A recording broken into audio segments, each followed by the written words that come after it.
여러분, 한 나라가 자기 자신에 대해 쓴 첫 역사책, 과연 어떤 이야기가 담겨 있을까요?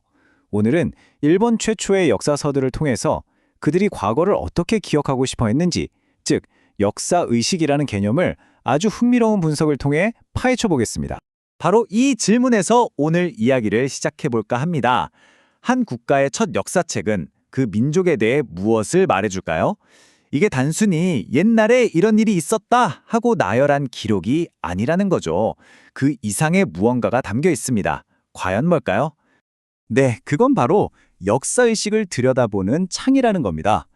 그러니까 과거의 사실을 어떻게 바라봤는지에 또 후세에 어떤 모습으로 기억되고 싶었는지 그들만의 관점과 태도를 보여주는 일종의 거울 같은 거죠.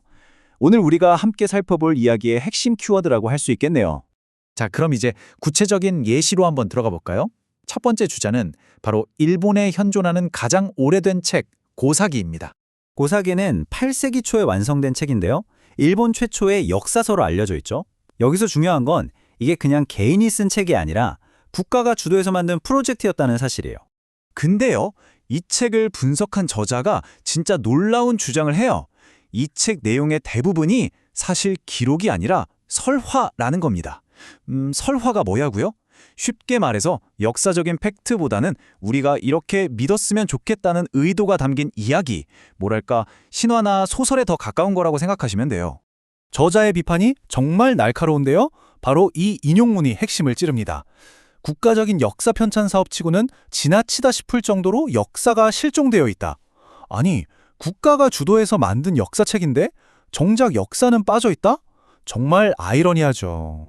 아니, 국가가 만든 역사책에 역사가 없다니 이게 대체 무슨 소리일까요? 이 주장을 더 명확하게 이해하기 위해서 저자가 아주 재미있는 비교를 하나 하거든요. 바로 비슷한 시기에 쓰인 한국의 삼국유사랑 일본의 고사기를 나란히 놓고 보는 거예요. 이 비교가 왜 흥미롭냐면 두 책 모두 국가 공식 역사, 그러니까 정사가 아니라 야사로 분류된다는 공통점이 있거든요. 자, 이 표를 한번 보세요. 차이가 확 느껴지시죠? 저자의 분석에 따르면요, 고사기는 나라에서 만들었는데도 불구하고 그냥 신화 취급을 받는데 삼국유사는 스님 한 분이 썼는데도 고대사를 연구하는데 없어서는 안 될 귀중한 자료로 평가받고 있다는 거죠. 진짜 흥미로운 지점이에요. 똑같은 야사인데 어쩌다 이렇게 평가가 극과 극으로 갈리게 된 걸까요? 그쵸? 똑같은 비공식 역사서인데 왜 하나는 신화가 되고 다른 하나는 귀중한 사료가 되는 걸까요?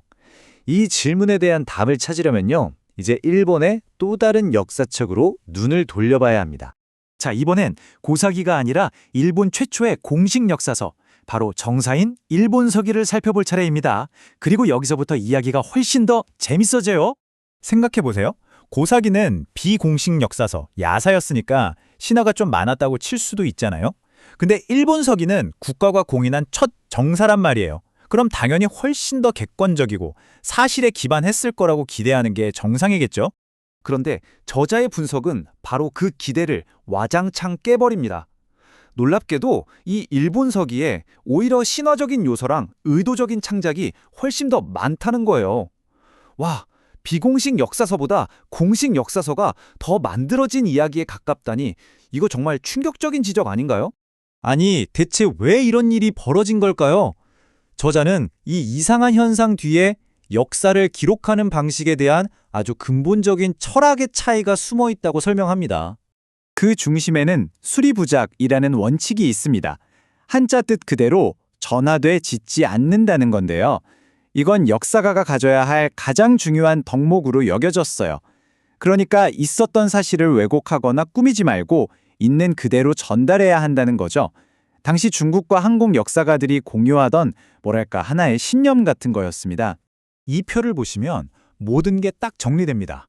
왼쪽의 수리부작 전통에서는 역사가는 충실한 전달자 역할을 해야 해요. 하지만 저자가 비판하는 일본서기의 접근법은 완전히 달랐던 거죠. 편찬자들이 스스로를 사실의 전달자가 아니라 국가가 원하는 이야기를 만들어내는 창의적인 작가로 생각했다는 거예요. 바로 이게 신화를 자유자재로 가져와서 자신들이 원하는 서사를 구축했던 근본적인 이유였던 겁니다. 자, 오늘 분석을 통해서 우리는 역사를 기록하는 두 가지 다른 방식을 만나봤습니다. 이 모든 이야기는 결국 우리에게 하나의 커다란 질문을 던지는 것 같아요. 역사가 한 나라가 자기 자신에게 들려주는 정체성에 대한 이야기라면 있었던 사실을 그대로 전달하는 것과 우리가 원하고 또 있어야만 하는 이야기를 창작하는 것, 그 아슬아슬한 경계는 과연 어디에 있는 걸까요? 여러분은 어떻게 생각하세요?